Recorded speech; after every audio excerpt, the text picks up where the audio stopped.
Some colgan contains a high amount of sulfide minerals. Through gravity separation, these sulfides can be concentrated into valuable sulfur concentrate, which is an important raw material for the sulfuric acid industry.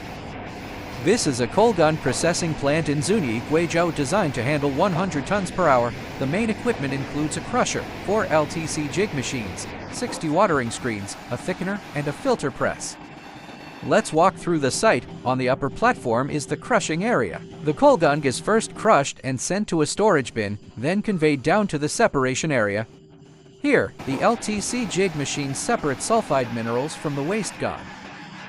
After separation, both the concentrate and the tailings pass through dewatering screens and are carried by belt conveyors for stacking. The yellow piles in the distance are the sulfur concentrate, while the dark piles nearby are the gone tailings. The wastewater flows into a wastewater tank and is pumped into the thickener. The thickener underflow is sent to the filter press to produce solid cakes, while the overflow water is recycled for reuse in the system.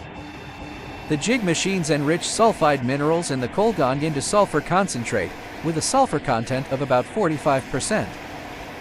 This process not only improves resource utilization, but also reduces environmental pollution, making it both efficient and sustainable. If you need reliable mineral processing solutions, feel free to contact us.